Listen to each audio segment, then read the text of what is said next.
Hey everyone.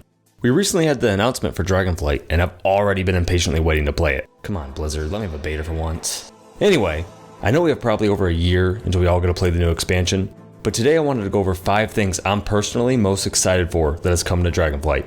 This isn't ranked in any sort of way, these are just my top 5 things that I'm equally excited for. First on my list we have the Therak, a new race which also comes with its own exclusive class, the Evoker. Starting at level 58 and starting on the Dragon Isles in the pre-patch, they will be ready to jump right into the new content when Dragonflight launches. The Evoker only has 2 specs, Devastation being DPS and Preservation being a healing spec. Created by Daddy Neltharion himself, they use all 5 Dragonflight's powers to use their abilities. Mainly the red and blue Dragonflights for the DPS spec, and the green and bronze Dragonflights for the healer spec. Personally, I think they could use a tank spec as well. I mean, they are dragons after all. Maybe the tank spec could use the black Dragonflight. But regardless, I'm excited to play one when 10.0 comes. One cool thing to note also is that they will be the first class to have a power building ability being called Empower Spells, where you hold down a button to charge up an ability for more damage. I wonder if they will bring power spells to old classes.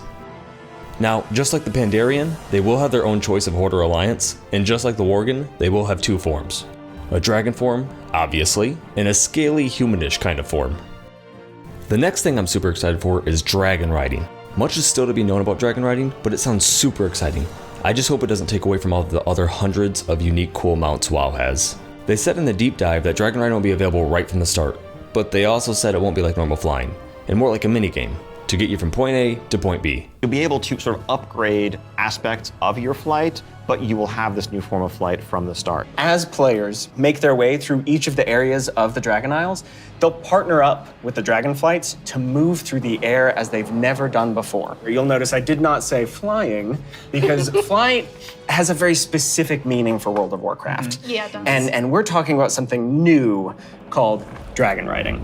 I'm really curious what they mean by that, but I have high hopes Blizzard knows what they're doing and what players want. With that being said, I'm fine with flying being limited during the questing and story, but I think once we get level 70 and finish the story, we should be able to freely fly however and wherever.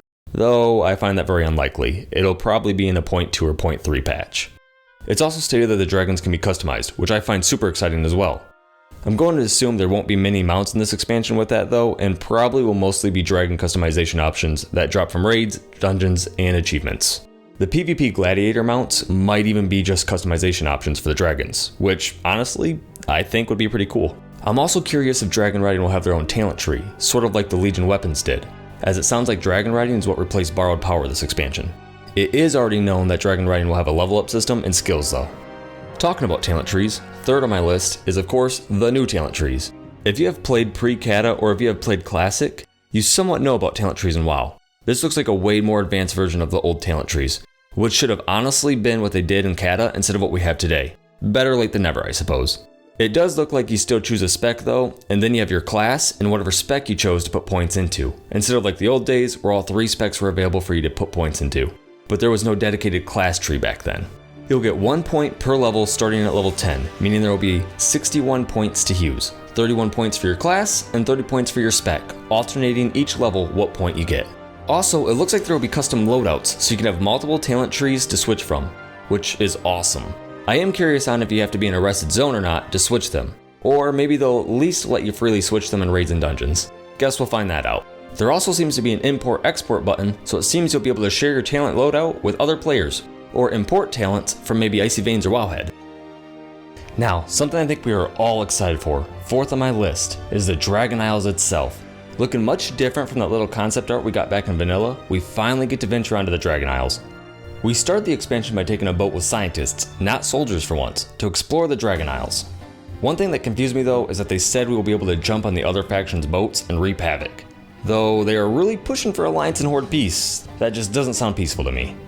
Anyhow, the Dragon Isles will have 4 zones, or 5 if you include the Drakthir starting zone. And these are supposedly huge zones, as the Dragon Isles is supposedly as big, if not bigger, than Northrend. And Northrend has 10 zones, that's crazy. There isn't a big bad villain announced yet, so it sounds like our intentions are just to explore and discover at the beginning. You start off at the Waking Shores, a wild, untamed land that has begun to reawaken with proto-dragons soaring through the sky. Which I'm super excited for proto-dragons to be back, by the way. The elementals are also supposedly rising as the magic in the land does. We as players are here to discover what this mysterious land has to offer. We also get to hang out with Mommy Alexstrasza here and learn about her red dragonflight. It is also home to the black dragonflight. Wrathion will be joining us as he comes to terms with the state of the dragonflight, which is in a really bad state. Also, ducks. Oh yeah, that's right. We get ducking ducks finally. Just look at these little guys. And that can only mean one thing, right? Playable ducks incoming. Alright, I can go on about these ducks all day, but let's talk about the next zone now. After the Wakened Shores, players will venture into the wide open expanse of the Onahara Plains, I hope I'm pronouncing that right. The area being named after the wild god of the wind, who helped guide the centaurs to the Dragon Isles years and years ago. The centaurs in the green dragonflight reside here, and at the start, they weren't the best of friends, but they came to realization that they weren't stronger than one another, so they put aside their differences and became BFFs. Aww. Now, we get to become friends with them as well as we grind daily rep with them until exalted. Yes! On to the third zone now, we head to the Azure Span, what they claim is their biggest zone created to date. With plenty of inspiration coming from Grizzly Hills, that can only mean good things. This is the zone I'm honestly most excited for. Here we will get new models of Gnolls and Tuskar. That's right, the Tuskar are back, baby! And not only just the sausage party Tuskar like in Northrend, we get the females as well, and even the little cute little babies, just look at it! And wait, is that what I think it is? An otter mount? Alright, I'm getting a little bit too excited about this place. Anyway, we get to aid the Tuskar with the blue dragonflight in this zone and maybe see Cindergrosa make a comeback. Now, the last zone of Dragon Isles that we will venture into, Thaldraszus. Here, we will see beautifully intact buildings in the Seat of Power for all 5 of the Dragonflights and Home of the Dragons. This is also where the Bronze Dragonflight mainly resides.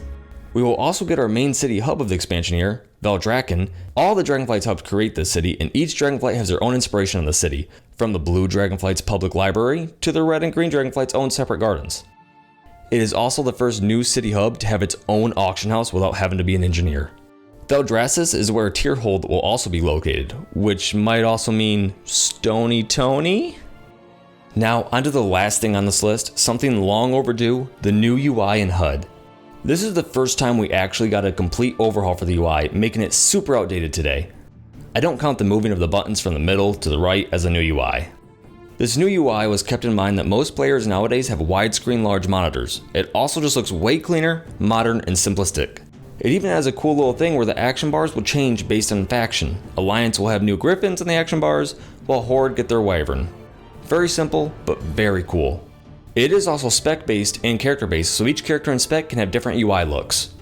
They said most things can be enabled or disabled as well, meaning you can even get rid of the minimap if you wanted. Everything is also movable, so you no longer need the Move Anything add-on. This should have honestly been implemented way back at the start, but again, better late than never. Well, that pretty much concludes this video. Those are my 5 things I'm most excited for in Dragonflight. If I missed something that you're excited for, let me know in the comments below, and if you liked this video, please give it a like and subscribe as it really helps my channel grow. Also, be expecting more Dragonflight content as we get closer and closer to release. Maybe even beta content? Come on, Blizzard. Thank you for watching, and see you in the next one.